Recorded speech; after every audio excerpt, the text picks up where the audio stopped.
एक दिन 6 साल की एक लड़की स्कूल से घर आई और उसने पूछा, मम्मा, मैं कैसे पैदा हुई थी? मां को शर्मिंदगी हुई। वो बोली, एक सारस पक्षी तुम्हें गिरा गया था। लड़की बोली, ठीक है, और लिख लिया। मम्मा, आप कैसे पैदा हुई थी? मुझे भी एक पक्षी गिरा गया था। मम्मा, नानी कैसे पैदा हुई थी? उन्हें भी एक पक्षी गिरा गया था। तब लड़की सीरियस हो गई, नीचे गई और अपने होमवर्क में कुछ लिखना शुरू कर दिया। मां तब थोड़ी परेशानी महसूस कर रही थी। खाना पकाने के बाद वो आईं और तब लड़की अपना होमवर्क पूरा कर चुकी थी और नोटबुक वहीं छोड़ गई थी। मां ने जाकर पढ़ा तो ये वंशावली के बारे में एक निबंध था। तो बच्ची ने लिखा था, मेरे परिवार में 3 पीढ़ियों से किसी का भी प्राकृतिक जन्म नहीं हुआ है।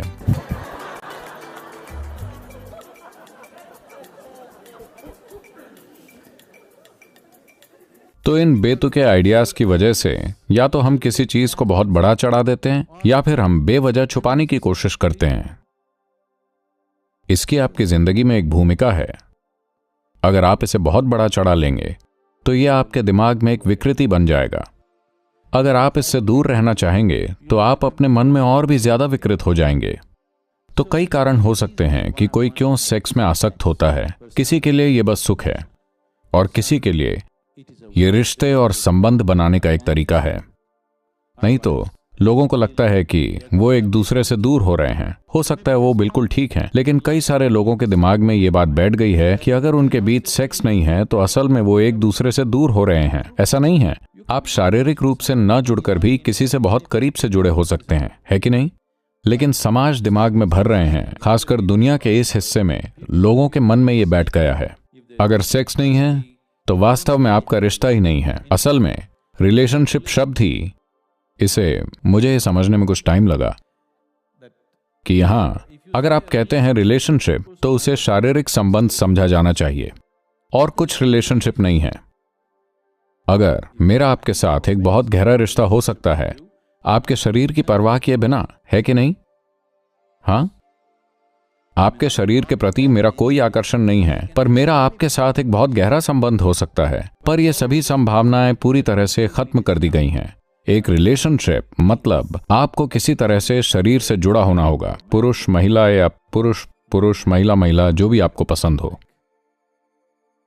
पर असल में शरीर से बने रिश्ते, किस तरह का शरीर वो व्यक्तिगत चॉइस है, पर असल में शारीरिक संबंध। ऐसा इसलिए हुआ क्योंकि कहीं ना कहीं शरीर के साथ हमारी पहचान सामान्य स्तर से आगे निकल चुकी है। शरीर के साथ जरूरत से ज्यादा पहचान जुड़ी है, इसलिए शारीरिक रिश्ते समाज का मुख्य बिंदु बन गए हैं। असल में ज्यादातर कामुकता जो इस दुनिया में हो रही है वो बस एक स्तर की विवशता के चलते हो रही है कि नहीं? विवशता में बंध कर हो रही है।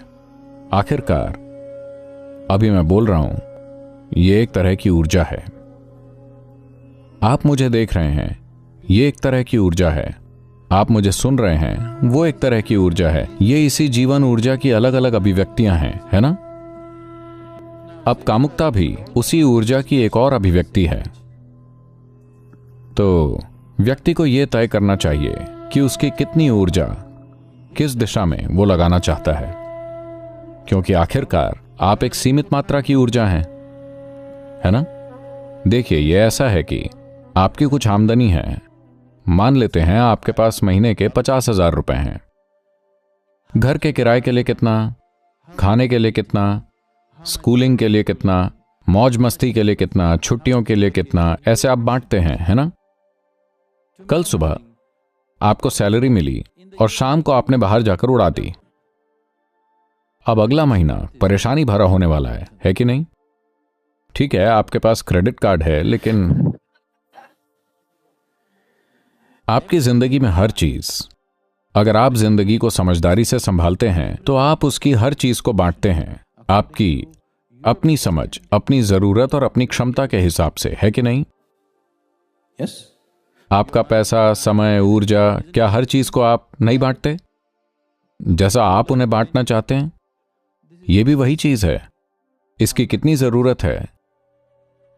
पहली बात तो क्या आपको जरूरत है, या आप इसलिए कर रहे हैं क्योंकि समाज ने दिमाग में यह भर दिया है?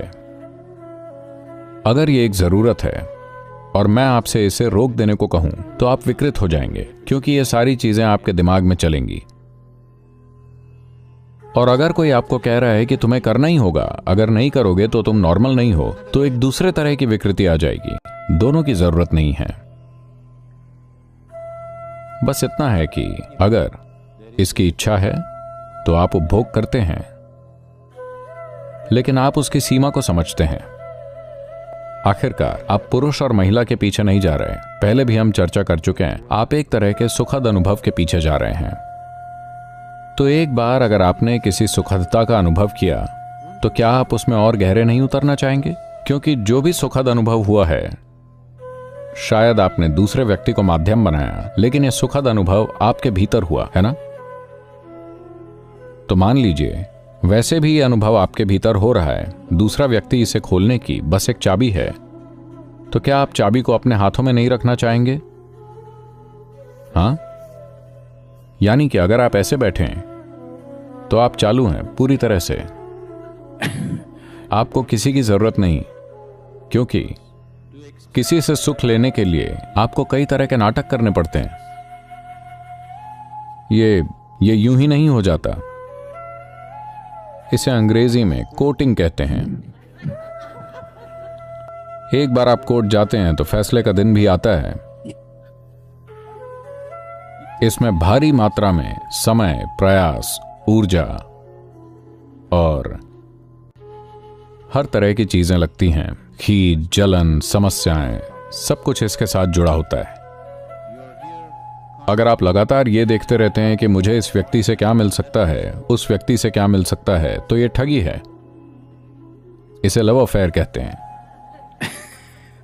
पर यह ठगी है।